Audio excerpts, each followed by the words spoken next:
The cardboard sign trembled in the autumn wind, its crayon letters spelling out words that would shatter a stranger's heart. For my mom in heaven. 7-year-old Maya's small hands packed dirt around a fragile sapling in the corner of Riverside Park, her worn sneakers muddy from the morning rain. She didn't know that across the path, a successful businessman named David Chen was watching, his morning jog forgotten as tears welled in his eyes. She didn't know that her simple act of love would soon transform both their lives forever. What she couldn't have imagined was that this tiny tree would grow into something magnificent, just like the family she was about to find. Before we carry on, please hit the subscribe button for more real, emotional, life-changing stories like this. And let me know where you are watching from in the comments. The October morning had started like any other for David Chen. At 42, he had built his marketing firm from the ground up, turning it into one of the most successful agencies in the city. His penthouse apartment overlooking the harbor was filled with awards and accolades, but it felt increasingly empty with each passing year. His ex-wife had taken their hopes of children with her when she left 3 years ago, claiming his work consumed him entirely. She wasn't wrong. That morning, David had laced up his running shoes and stepped out into the crisp air, hoping the familiar rhythm of his feet on pavement would quiet the restlessness that had been growing inside him.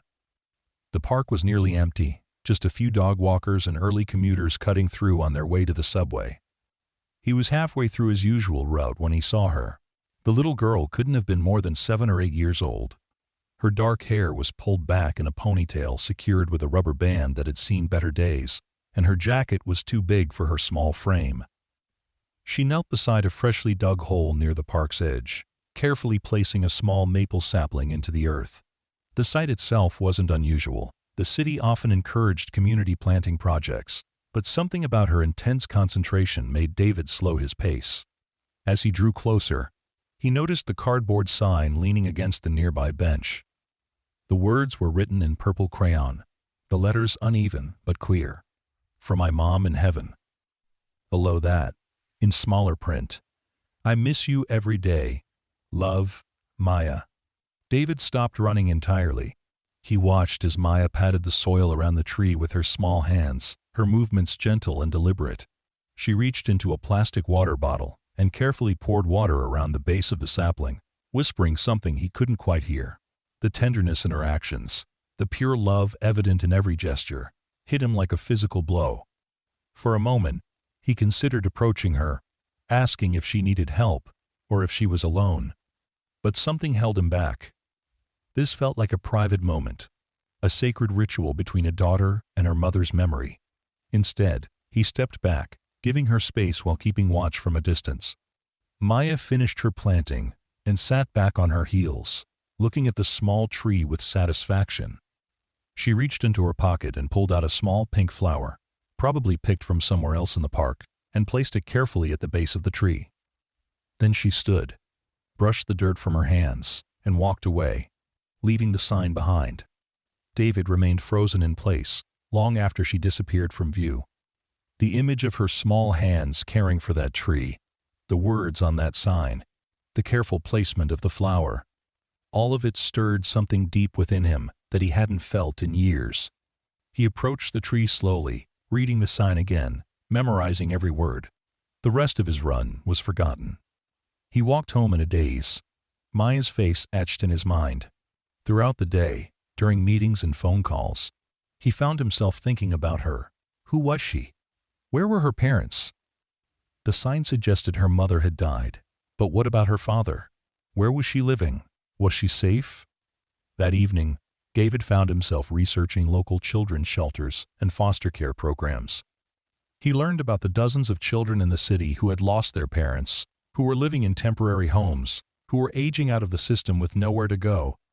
The statistics were overwhelming, but all he could think about was one little girl with dirt under her fingernails and love in her heart.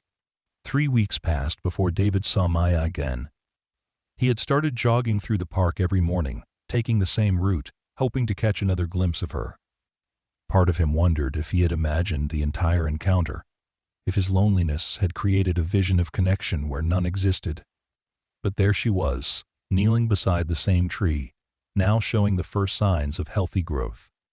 The leaves were beginning to change color, and the trunk looked stronger. Maya was pouring water from the same plastic bottle, talking softly to the tree as if it were an old friend. This time, David didn't hesitate. He approached slowly, not wanting to startle her. When he was close enough to speak without shouting, he cleared his throat gently. "Excuse me," he said, his voice softer than usual. "I noticed you taking care of this tree. It's beautiful." Maya looked up at him with large brown eyes that seemed far too old for her face. She studied him for a moment, as if assessing whether he was safe to talk to, then nodded. "Thank you. I planted it for my mom." "I saw the sign," David said, glancing at the cardboard, now weathered by 3 weeks of sun and rain. "I'm sure she would love it." Maya's face lit up with the first genuine smile he had seen from her. "You think so?" "I wanted to plant something that would grow big and strong, like she always said I would. She used to say I was her little seed, and one day I'd grow into something amazing." The simplicity of her words, the pure love behind them, made David's chest tighten. He knelt down beside her, careful not to get too close, respecting her space. "What kind of tree is it?" "A maple," Maya said proudly. "The man at the garden center said it would turn really pretty colors in the fall, and that it could live for hundreds of years. I liked that idea. I wanted something that would be here for a long, long time."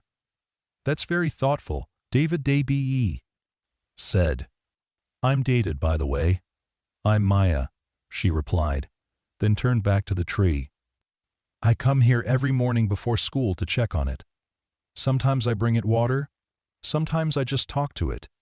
I tell it about my day, about the things I'm learning, about the dreams I have." "What kinds of dreams?" "And us?" David asked gently. Maya was quiet for a moment, her small hands smoothing the dirt around the tree's base. "I dream about having a real family again. Not just any family, but one where people actually want me. Where I don't have to worry about moving to a new place every few months." David's heart clenched. "Are you in foster care?" Maya nodded, her expression growing guarded. "Right now I'm at a group home. It's okay, I guess. There are lots of other kids there, and the people who run it are nice enough. But it's not home, you know. It's just a place to sleep and eat until they find somewhere else for else." "Me, to go." "How long have you been there?" 6 months, Maya said. "Ever since my mom died. She got really sick, and the doctors couldn't make her better. Before that, it was just me and her. She was the best mom in the whole world." David felt tears prick his eyes. "I'm sure she was. And I'm sure she's very proud of you for planting this tree for her." Maya looked at him with interest. "Do you have kids?" The question caught him off guard. "No, I don't. I always wanted to, but it just never happened." "Why not?" David smiled at her directness. Children had a way of asking the questions adults danced around. "Well, I was married for a while, but my wife and I couldn't agree on when to have children. I was always too busy with work, and she got tired of waiting. By the time I realized what I was missing, it was too late." Maya considered this seriously. "My mom always said that family isn't about blood.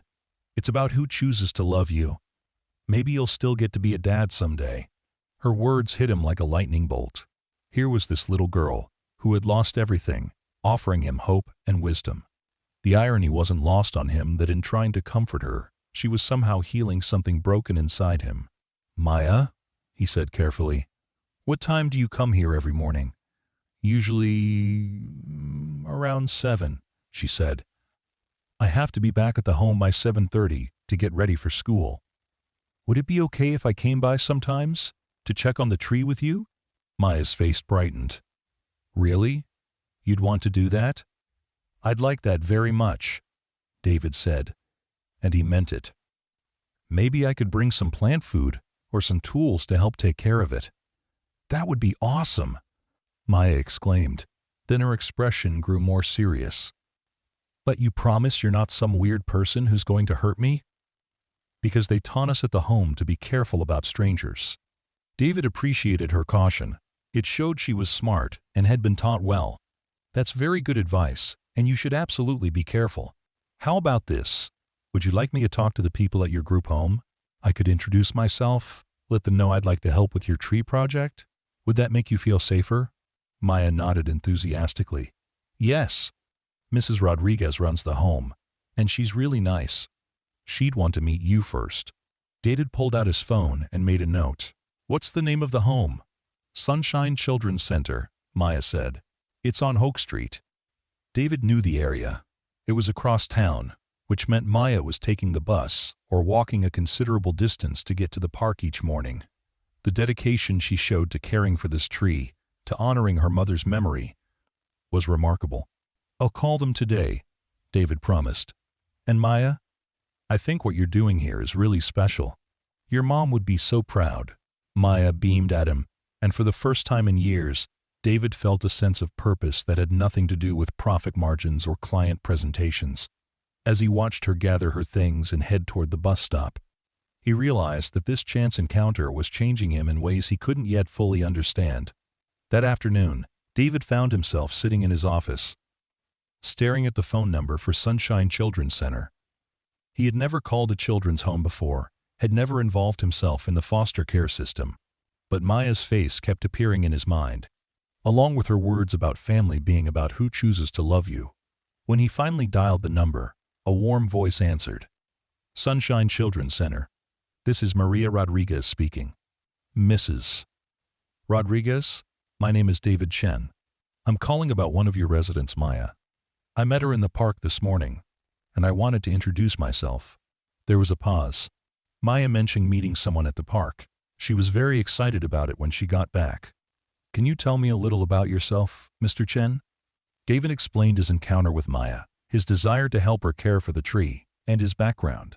Mrs. Rodriguez listened carefully, asking thoughtful questions about his intentions and his experience with children. I appreciate your interest in helping Maya, Mrs. Rodriguez said finally. She's a special little girl who's been through a lot. The tree project has been very important to her. It's her way of processing her grief and staying connected to her mother's memory. If you're serious about this, I'd like to meet with you in person. Of course, David said immediately. When would be convenient? They arranged to meet the next day after Maya's school hours. David spent the evening researching everything he could about grief counseling for children, the foster care system, and child development. He also found himself shopping for gardening supplies, choosing items that would be appropriate for a 7-year-old to use. The Sunshine Children's Center was a modest building with a cheerful yellow exterior and a small playground out front. David could see children playing inside through the windows, their laughter carrying out to the street. Mrs. Rodriguez met him at the door, a woman in her 50s with kind eyes and a firm handshake. Mr. Chen, thank you for coming, she said, leading him to a small office filled with children's artwork and photos. Maya has been talking about you non-stop since yesterday. She's very excited about the possibility of having help with her tree. David settled into a chair across from her desk. I want to be clear about my intentions, Mrs. Rodriguez. I'm not trying to insert myself into Maya's life inappropriately. I was simply moved by what I saw, and I'd like to help if I can. Mrs. Rodriguez studied him carefully. Maya's mother died of cancer 6 months ago. It was a long battle, and Maya was her primary caregiver toward the end. She's incredibly mature for her age, but she's also dealing with significant trauma and grief. The tree project has been her way of creating a tangible connection to her mother's memory. Has she been in counseling? David asked. Yes, she sees a therapist twice a week. Dr. Sarah Williams has been working with her since she arrived here. Maya's made good progress, but she still has difficult days. The tree seems to give her comfort and purpose. Mrs. Rodriguez pulled out a file and opened it. Maya's case is complicated. Her mother was a single parent, and we haven't been able to locate any living relatives. She's been placed with us temporarily while the state searches for a permanent placement, but finding families willing to adopt older children is challenging. David felt a knot form in his stomach. What happens if they can't find a family? She'll likely move through a series of foster homes until she ages out of the system at 18.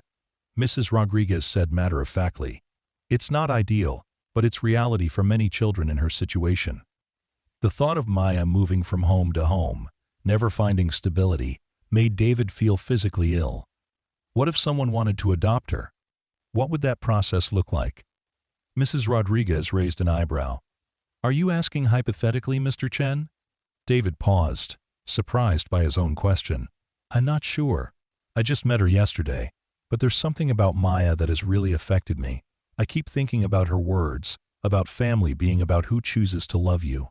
Adoption is a serious commitment, Mrs. Rodriguez said gently. It's not something to enter into lightly, especially with a child who has experienced trauma.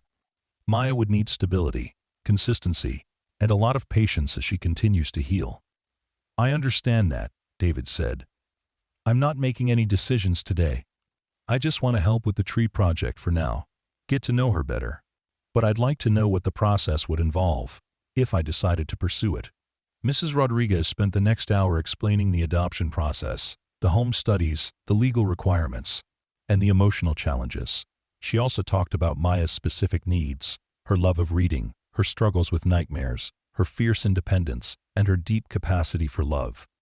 There's one more thing you should know, Mrs. Rodriguez said as their meeting wound down. Maya's birthday is next month. She'll be 8. She's been very quiet about it, but I can tell she's hoping for something special. Last year, her mother threw her a small party despite being very ill. This year, she'll be here with us. David felt another piece of his heart break for this little girl. What does she like? What makes her happy? Books, definitely. She's reading at a level well above her grade. She loves stories about families, about people who overcome challenges. She also likes art, drawing and painting especially. And of course she loves anything to do with nature and growing things. As David left the children's center, his mind was racing. He had gone there simply to get permission to help Maya with her tree. But he was leaving with so much more. The seed of an idea was beginning to form, something that scared and excited him in equal measure. The next morning, David arrived at the park earlier than usual, carrying a small bag of gardening supplies. Maya was already there, sitting cross-legged beside her tree, reading a book aloud to it. The sight made him smile. "Good morning, Maya," he said softly, not wanting to interrupt her reading. She looked up and grinned. "David, you came back. I was hoping you would." "I promised I would," he said, settling down beside her. "What are you reading to the tree?" Maya held up the book. "It's called The Giving Tree. It's about a tree that loves a little boy so much that it gives him everything it has. I thought my tree might like to hear about another tree." David recognized the Shel Silverstein classic. "That's a beautiful story. I bet your tree loves hearing it." "I think so too," Maya said seriously. "Trees are good listeners. They don't interrupt or tell you you're being silly." David opened his bag and pulled out a small hand trowel, some plant fertilizer, and a watering can. "I brought some things that might help us take better care of the tree." Mrs. Rodriguez said it was okay. Maya's eyes widened. "You talked to Mrs. Rodriguez? What did she say?" "She said you're a very special little girl, and that she's proud of how you're honoring your mother's memory. She thinks it's wonderful that you found someone to help you with your project." Maya beamed with pride. "She really said that?" "She really did. Now, should we give this tree some food? I learned that young trees need extra nutrients to help them grow strong." For the next hour, David and Maya worked together, carefully applying fertilizer, adjusting the soil, and watering the tree. Maya chattered about her school, her favorite books, and her dreams for how big the tree would grow. David found himself hanging on every word, marveling at her intelligence and resilience. "David," Maya said suddenly, "can I ask you something?" "Of course." "Do you think my mom can see the tree from heaven?" David considered his answer carefully. "I think that love doesn't disappear when someone dies. I think your mom can feel how much you love her, and I think she's proud of you for finding such a beautiful way to remember her." Maya nodded thoughtfully. "That's what I think too. Sometimes when I'm here, I feel like she's close by, like she's watching over me." "I'm sure she is," David said softly. As the days passed, David found himself looking forward to his morning meetings with Maya, more than any business appointment. Their routine developed naturally. He would arrive with coffee for himself and hot chocolate for her. From the cafe across the street, they would tend to the tree together, and she would tell him about her day while he listened with growing affection. Maya was incredibly bright, with a curiosity about the world that reminded David of his younger self. She asked thoughtful questions about his work, about the buildings in the city, about how businesses operated. In return, she shared stories about her mother, about the books she was reading, about her dreams for the future. "I want to be a teacher someday," Maya told him one morning as they watched the tree's leaves turn brilliant shades of red and gold. "My mom always said I was good at explaining things to people. She said I had a gift for making complicated things seem simple." "That's a wonderful goal," David said. "What kind of teacher would you want to be?" "Elementary school, I think. I want to work with kids who might be struggling, who might not have someone at home to help them with their homework. I want to be the kind of teacher who makes kids feel safe and loved." David felt a familiar tightness in his chest. Even as a child, Maya was thinking about how she could help others, how she could make a difference. The selflessness she showed, despite her own difficult circumstances, was remarkable. "You know," David said carefully, "I've been thinking about your birthday next month." Maya's face lit up. "You remembered?" "Of course I remembered. Mrs. Rodriguez mentioned it, and I was wondering if you'd like to do something special. Maybe we could celebrate here, with the tree?" Maya's expression grew wistful. "That would be nice. Last year, my mom made me a chocolate cake, even though she was really sick. It was the best cake I ever had, not because it tasted good, but because she made it with so much love. What if we brought a cake here for your birthday? We could have a little party with the tree, and maybe some of your friends from the children's center could come too." Maya's eyes filled with tears, but they were happy tears. "You would do that for me?" "Maya," David said, his voice thick with emotion, "I would do anything for you." The words hum in the air between them, loaded with meaning that went beyond a simple birthday celebration. David realized in that moment that his feelings for this little girl had grown far beyond casual friendship. He was falling in love with her spirit, her resilience, her capacity for joy despite her circumstances.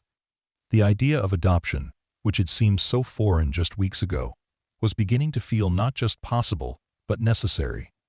"David," Maya said quietly, "can I tell you a secret?" "Of course."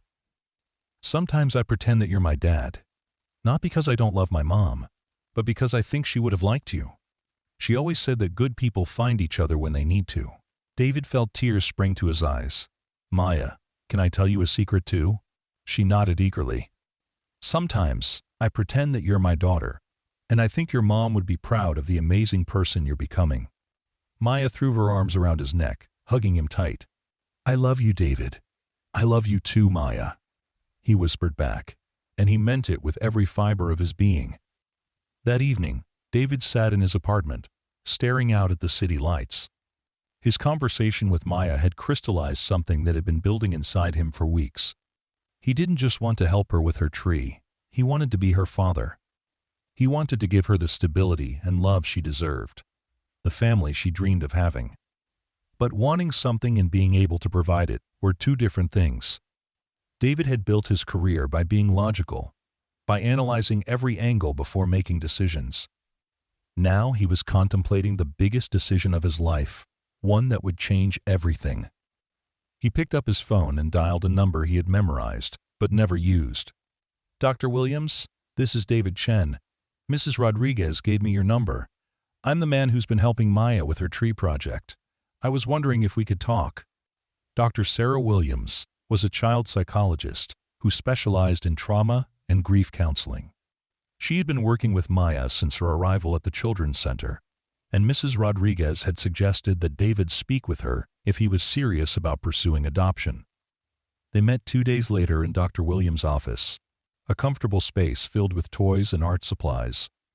She was a woman in her 40s, with kind eyes and a gentle manner that immediately put David at ease. "Mrs. Rodriguez tells me you've developed quite a bond with Maya," Dr. Williams said, settling into her chair. "Maya talks about you constantly during our sessions. You've become very important to her." "She's become important to me too," David said. "More important than I ever imagined possible." Dr. Williams nodded. "Maya is a remarkable child. She's been through tremendous loss, but she has an incredible capacity for love and connection. The tree project has been particularly healing for her. It's given her a way to process her grief while maintaining a connection to her mother. End quote. I want to adopt her, David said suddenly, the words coming out before he could second-guess himself. I know it sounds crazy, we've only known each other for a few weeks, but I can't imagine my life without her. Dr. Williams studied him carefully. Adoption is a wonderful thing when it's done for the right reasons. Can you tell me why you want to adopt Maya specifically? David thought about his answer.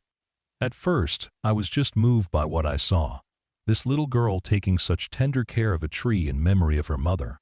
But as I've gotten to know her, I've realized that she's everything I never knew I was looking for. She's intelligent, funny, compassionate, resilient. She has this way of seeing the world that makes me want to be a better person. And what about the challenges? Dr. Williams asked. Maya has experienced significant trauma. She has nightmares, periods of sadness, and she's still learning to trust adults. Are you prepared for the difficult days? I won't pretend it will be easy, David said. But I'm willing to learn, to get help, to do whatever it takes. I've been successful in business because I don't give up when things get tough. I would never give up on Maya. Dr. Williams made notes as he spoke. Maya has mentioned that you're not married. Single-parent adoption is certainly possible, but it comes with its own challenges. Had you thought about how you would balance work and parenting? David had been thinking about this constantly. I own my business, which gives me flexibility. I could work from home or adjust my schedule around Maya's needs. I've also been looking into hiring a nanny or housekeeper to help when I need to travel or work late. They talked for another hour about David's motivations, his understanding of Maya's needs, and his readiness to commit to the adoption process. Dr. Williams asked probing questions about his childhood, his relationships, his ability to provide emotional support to a traumatized child. I want to be clear about something, Dr. Williams said as their session wound down. Maya has been through a lot, but she's also incredibly perceptive. She can sense when adults are genuine and when they're not. The fact that she's opened up to you so quickly tells me that she sees something in you that she trusts. What do you think about the idea of me adopting her? David asked directly. Dr. Williams was quiet for a moment. I think Maya needs stability, consistency, and unconditional love. If you can provide those things, if you're willing to commit to her for the long haul, regardless of what challenges come up, then I think you could be exactly what she needs. David felt a surge of hope mixed with determination. What's the next step? First, you need to talk to Maya about your intentions. She should know what you're thinking before you begin the formal process. Then you'll need to apply to become a foster parent while the adoption paperwork is processed. It's a long journey, but if you're committed, I think it could be beautiful. That night, David lay awake thinking about how to approach the conversation with Maya. He wanted to be honest with her, but he also didn't want to get her hopes up if something went wrong with the adoption process. He decided to start by asking her how she felt about their relationship and where she wanted it to go. The next morning, Maya was waiting for him at the tree with a new book in her lap. The autumn air was crisp, and the maple's leaves were at their peak color, creating a canopy of gold and crimson above them. "Good morning, beautiful girl," David said, settling down beside her with their usual hot chocolate. "Good morning, David," Maya replied, then looked at him with curiosity. "You seem different today. Is everything okay?" David marveled at her perceptiveness. "Everything's fine. I just have something I want to talk to you about." Maya set down her book and gave him her full attention. "What is it?" "Maya, we've been spending time together for a few weeks now, and I've really enjoyed getting to know you. I'm wondering how you feel about our friendship." Maya tilted her head, considering the question. "I really like spending time with you. You make me feel safe and happy. You listen to me, and you care about things that are important to me. It's like having a dad, but better because you chose to be here." David's heart swelled. "What would you think if I told you I wanted to make it official? If I wanted to become your dad for real?" Maya's eyes went wide. "You mean like adoption?" "Yes, like adoption. I would want you to come live with me, and we would be a real family. I would take care of you, and love you, and be there for you always." Maya was quiet for a long moment, processing this information. "Would I have to stop coming to see the tree?" "Never," David said immediately. "The tree is part of your connection to your mom, and I would never want to take that credo away from you. We could come here together whenever you wanted. And you would really want me to be your daughter? Even though I'm not perfect, and I sometimes have bad dreams, and I get sad about my mom?" End quote. David reached out and took her small hand in his. "Maya, I would want you to be my daughter, especially because of all those things. You're perfect exactly as you are, and I want to help you through the sad times and celebrate the happy times. I want to be your family." Maya studied his face intently, as if searching for any sign of uncertainty or deception. "Do you promise you won't change your mind? Do you promise you won't send me away if I'm too much trouble?" "I promise," David said solemnly. "I promise I will never send you away, no matter what. You would be my daughter, forever." Maya launched herself into his arms, hugging him tightly. "Yes. Yes, I want you to be my dad. I want us to be a family." David held her close, feeling tears run down his cheeks. "I love you so much, Maya." "I love you too, Dad," she whispered, and David felt his heart nearly burst with joy. The adoption process began immediately. David threw himself into the paperwork with the same intensity he brought to his business ventures, but with infinitely more personal investment. He attended parenting classes, underwent background checks, and submitted to home studies. The social workers were thorough, but David welcomed their scrutiny. He wanted to prove that he could provide Maya with everything she needed. Maya continued to live at the Children's Center while the legal process unfolded, but David was now officially her prospective adoptive parent. This meant he could spend more time with her, take her on outings, and begin the process of integrating her into his life. Their first major outing was to shop for Maya's birthday party. David had decided to throw her a celebration unlike anything she had ever experienced, not just because he wanted to spoil her, but because he wanted her to feel truly special and loved. "Can we really have the party in the park?" Maya asked as they walked through the party supply store. "With decorations and everything?" "We can have it wherever you want," David said, pushing their cart past rows of colorful balloons and streamers. "It's your day."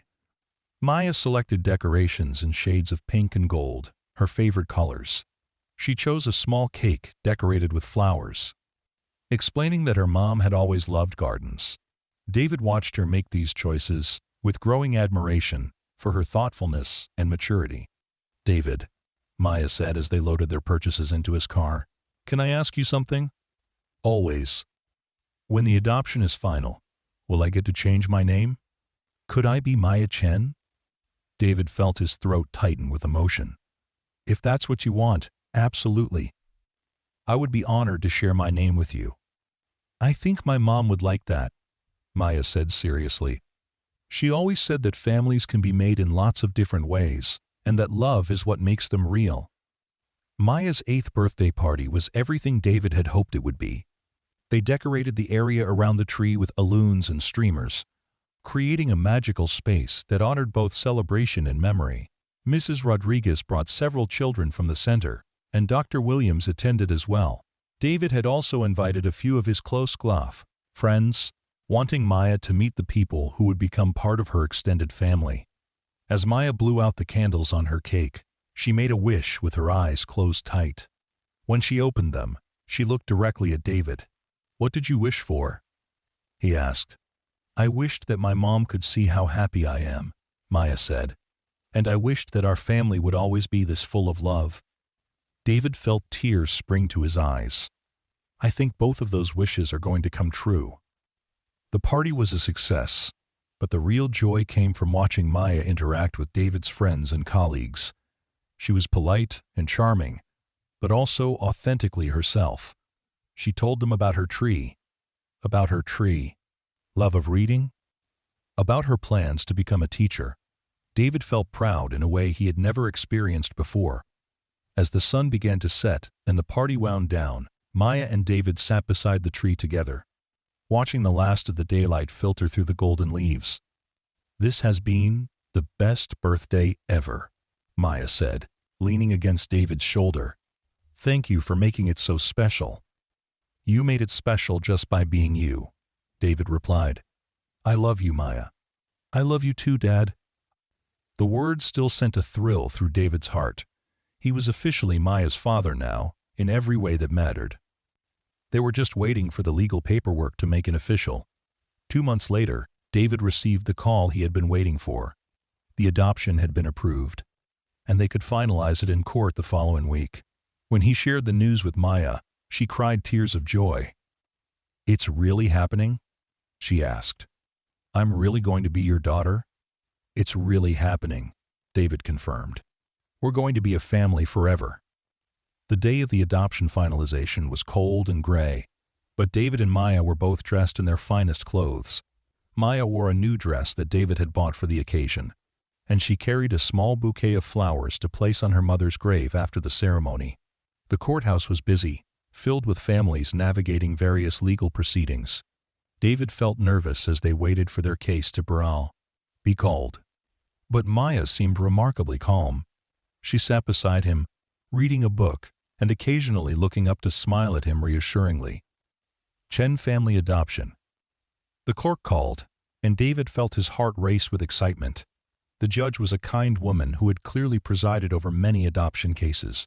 She spoke to both David and Maya, asking them about their relationship, their commitment to each other, and their understanding of what adoption meant.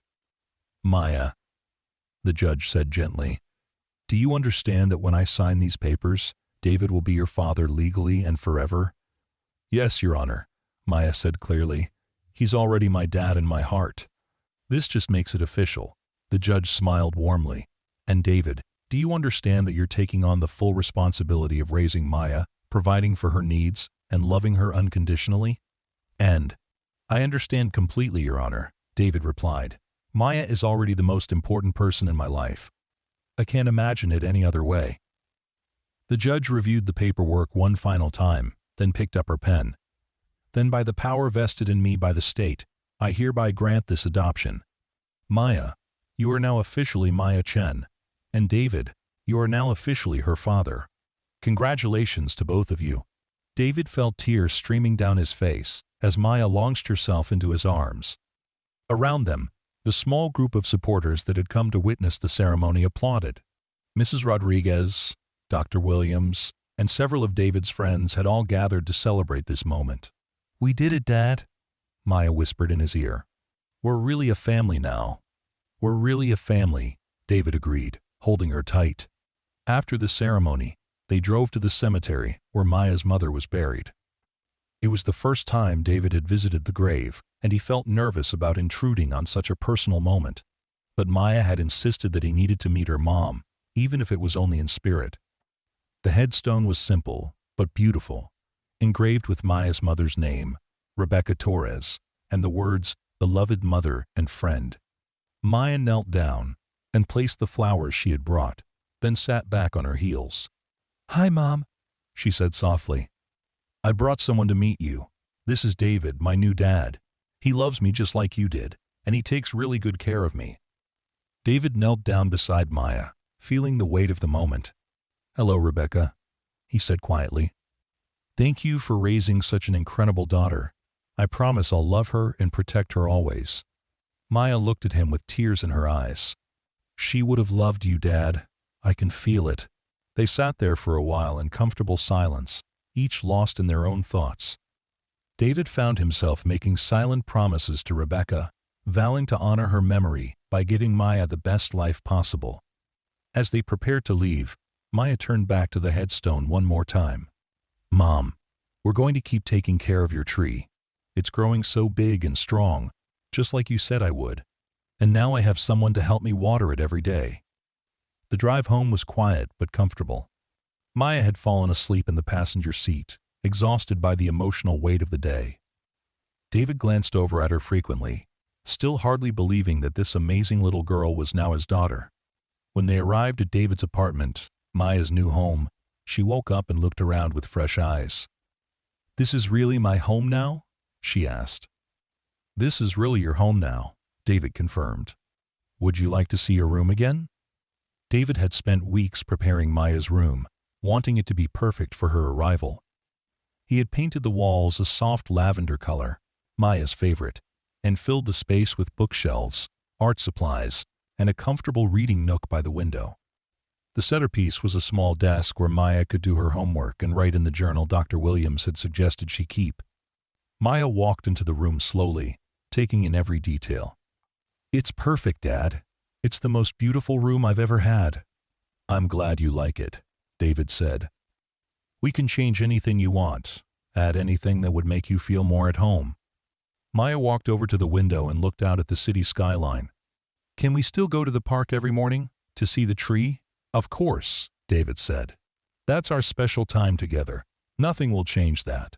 Maya turned and hugged him tightly. "Thank you for choosing me, Dad. Thank you for making me part of your family." "Thank you for making me part of yours," David replied, overwhelmed by the love he felt for this remarkable child. The first few weeks of living together were an adjustment for both of them. Maya had nightmares occasionally, and David learned to comfort her, to reassure her that she was safe and loved. Maya had to get used to having someone care for her daily needs, someone who helped with homework and made sure she ate breakfast and remembered her lunch money. But they found their rhythm quickly. Their morning visits to the tree became even more special now that they were living together. They would walk to the park hand in hand, talking about Maya's school day ahead or David's work schedule. The tree had grown noticeably since that first day David had seen Maya caring for it, its trunk thicker and its branches reaching higher toward the sky. "Look how big it's getting," Maya said one morning in early spring, 6 months after the adoption. "It's going to be huge someday." "Just like you," David said, ruffling her hair. "You've grown so much since I first met you." Maya looked up at him seriously. "I feel different now. Stronger. Like I can do anything because I know you'll always be there." David felt his heart swell with pride and love. "You could always do anything, Maya. Now you just have someone cheering you on." As spring turned to summer, David began to notice changes in Maya that went beyond the normal growth of the child.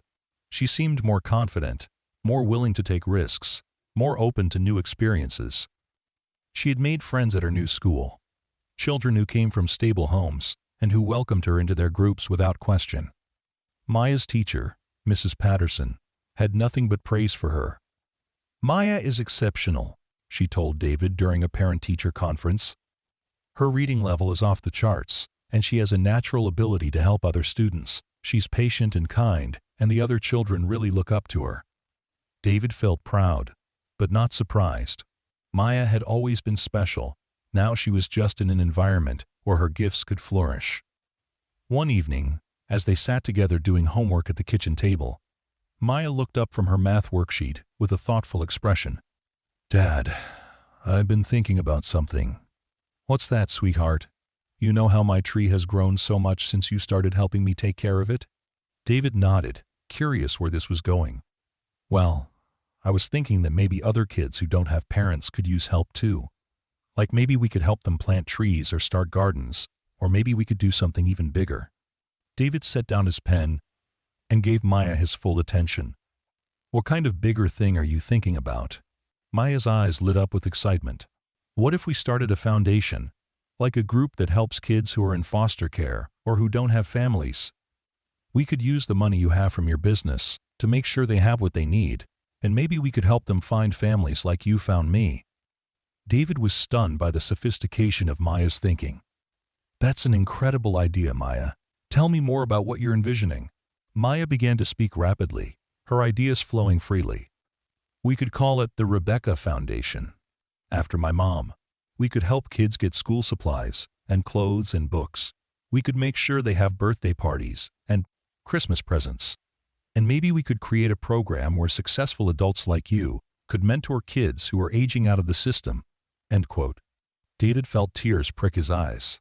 Here was his 8-year-old daughter proposing a comprehensive plan to help other children in need. "Maya, that's not just incredible, it's brilliant. How long have you been thinking about this?" "Ever since the adoption became final," Maya said. "I kept thinking about how lucky I am to have you, and how there are so many other kids who are still waiting for their families. I want to help them the way you helped me." David reached across the table and took Maya's hand.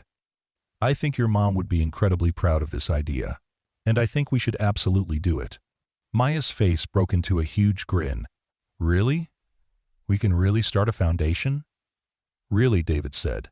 "But I want you to be my partner in this. It was your idea, and I want you to help me figure out how to make it work."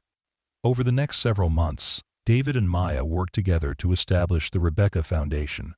David handled the legal and financial aspects, while Maya provided the vision and the heart of the organization. They researched existing programs, talked to social workers and child psychologists, and visited children's homes and foster families to understand the real needs of children in the system. Maya was fearless in these meetings, asking direct questions about what kids needed most, what would make the biggest difference in their lives. Her perspective as someone who had been in their situation gave her insights that impressed even the most experienced social workers. "Maya has a gift for connecting with these kids," Mrs. Rodriguez told David after Maya had spent an afternoon at the Sunshine Children's Center, talking to the current residents about their dreams and challenges. "She gives them hope because she's living proof that things can get better."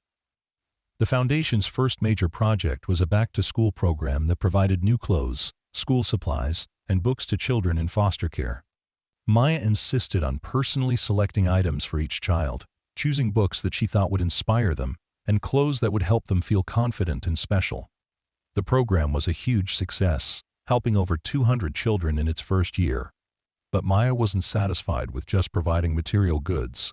She wanted to create lasting connections and opportunities for these children. "Dad, what if we could match kids with mentors who could help them think about their futures?" Maya asked one evening as they reviewed Foundation paperwork together. "Like successful people who could show them what's possible." David smiled at his daughter's ambitious thinking. "That's exactly what we should do next. Do you have ideas about how to make that happen?" Maya pulled out a notebook where she had been jotting down ideas. "I think we should start with kids who are about to age out of the system, the ones who are 16 or 17. We could match them with adults who work in fields they're interested in. The adults could help them with college applications or job training, or just be someone they can talk to about life." David was continually amazed by Maya's maturity and insight. "That's perfect, Maya. Let's make it happen." The mentorship program launched the following year, when Maya was 9. By then, the foundation had grown significantly, with David dedicating more and more of his time to its operations.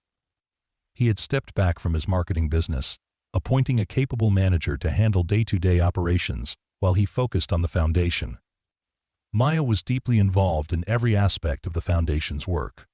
She helped interview potential mentors, participated in program planning meetings, and even spoke at fundraising events. Her story, her passion, and her articulate vision for helping other children inspired donors and volunteers alike. "Ladies and gentlemen," Maya said at the Foundation's first annual gala, standing confidently at the podium despite being barely tall enough to see over it. "2 years ago, I was a little girl with no family, living in a group home and dreaming of finding someone who would love me. Today, I'm here with my dad, David, and we're working together to make sure other kids don't have to wait as long as I did to find their families." The audience was captivated by Maya's poise and passion. She spoke about the importance of giving children hope, of showing them that their circumstances didn't define their futures, of proving that every child deserved love and opportunity. "My mom always told me that I would grow up to be something amazing," Maya continued. "She was right, but not in the way either of us expected. I'm amazing because I found an amazing dad who helped me see that I could use my story to help other kids. Together, we're going to make sure that every child in foster care knows that they matter, that they're loved, and that their future is bright."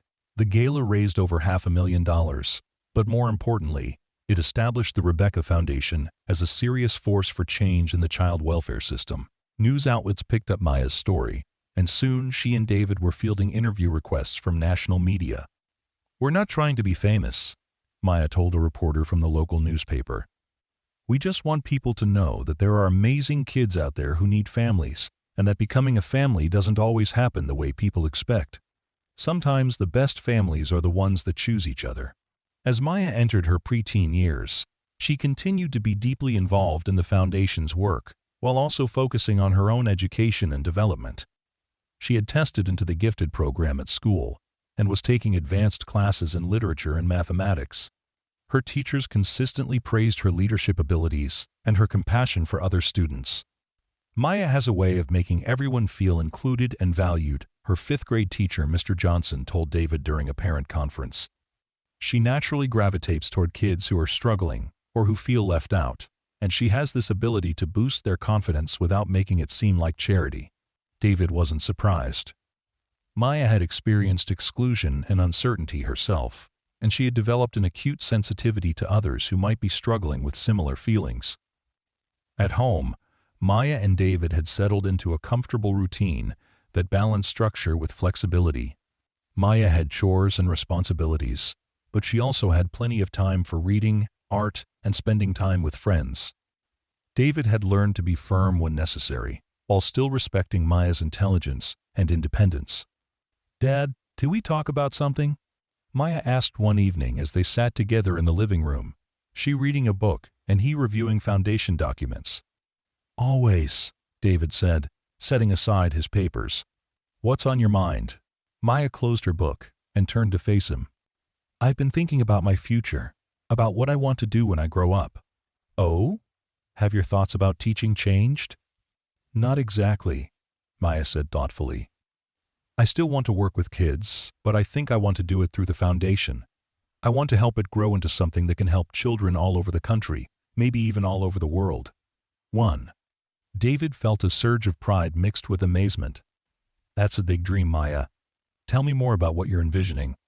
Maya's eyes lit up with excitement. "I want to study business and psychology in college so I can understand both how to run a big organization and how to help kids who have been through trauma. I want the Rebecca Foundation to become the biggest and best organization for helping kids in foster care find families and build successful lives." David listened as Maya outlined her vision for expanding the Foundation's programs, creating additional services, and advocating for policy changes that would improve the foster care system. Her ideas were sophisticated and well thought out, reflecting years of exposure to the Foundation's work and her own natural intelligence. "Maya, I think that's an incredible goal," David said when she finished. "And I think you're exactly the right person to make it happen." "You really think so?" Maya asked, seeking his reassurance. "I know so," David said firmly. "You have the passion, the intelligence, and the heart to change the world for kids who need help. I'm honored to be your partner in this work." Maya smiled and settled back into her chair, picking up her book again. "Thanks, Dad. I love you." "I love you too, sweetheart." As David watched Maya read, he reflected on the incredible journey they had taken together. What had started as a chance encounter in a park had blossomed into a beautiful father-daughter relationship and a mission that was impacting hundreds of lives. Maya had not only found her family, she had created a way to help other children find theirs. The tree that had brought them together continued to grow, now standing tall and strong in the corner of the park. Every morning, Maya and David still visited it together, a ritual that connected them to their beginning and to the memory of Rebecca Torres, the woman whose love had shaped Maya into the remarkable person she was becoming.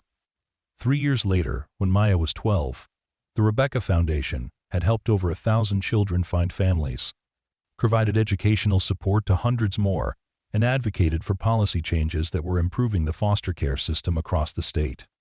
Maya had become a nationally recognized advocate for children's rights, speaking at conferences and working with legislators to improve conditions for kids in care.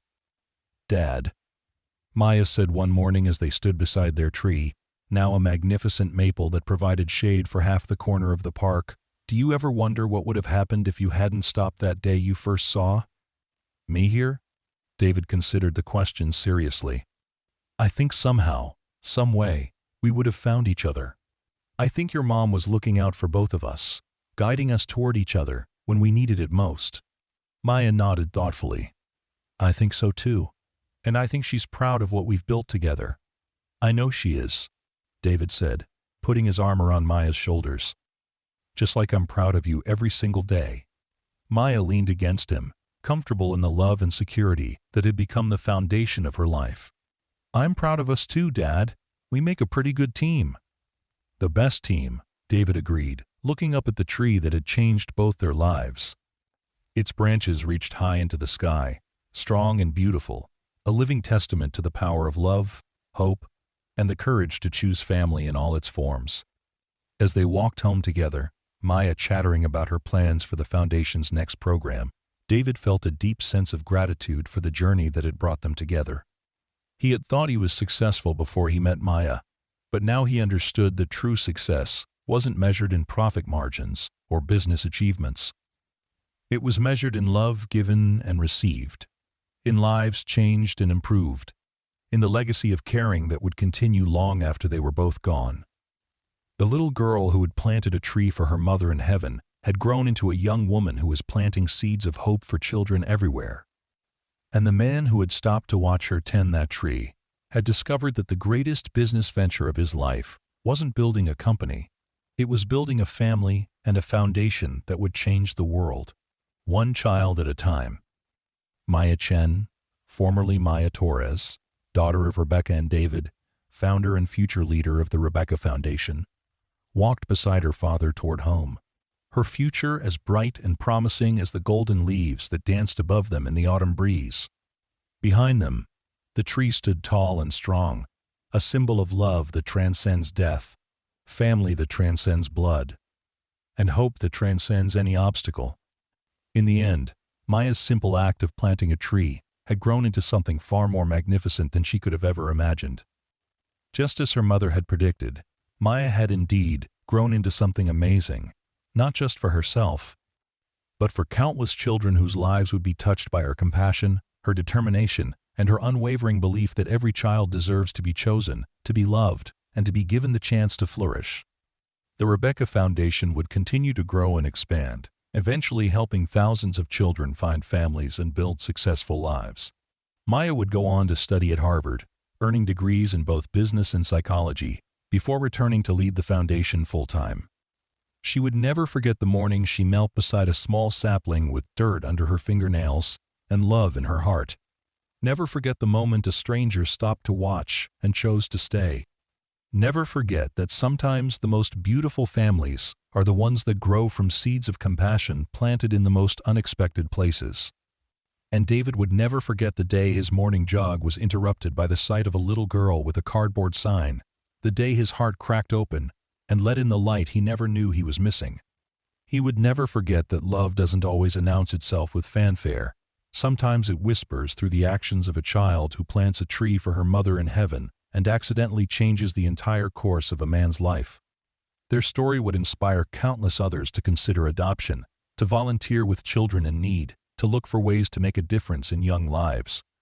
But more than that, it would serve as a reminder that family isn't just about blood relations or traditional structures. Family is about choice, about commitment, about showing up every day with love and support, and the unwavering belief that every person deserves to be seen, valued, and cherished. Maya and David's morning ritual at the tree continued for years, even as Maya grew older and their lives became busier. It remained their special time, a daily reminder of where they started and how far they had come together. The tree grew taller and stronger with each passing season, its roots deep and its branches wide, sheltering and nurturing everything in its shadow, just like the love that had brought them together and the family they had built from that pent. Love. In the end, that was Maya's greatest gift to the world, not just the foundation that would help thousands of children, but the living proof that love can bloom in the most unexpected places, that families can be formed in the most beautiful ways, and that sometimes the most profound connections begin with the simplest acts of kindness and care. The tree stood as a monument to all of this, a living reminder that, when we plant seeds of love, we never know what magnificent things might grow from them.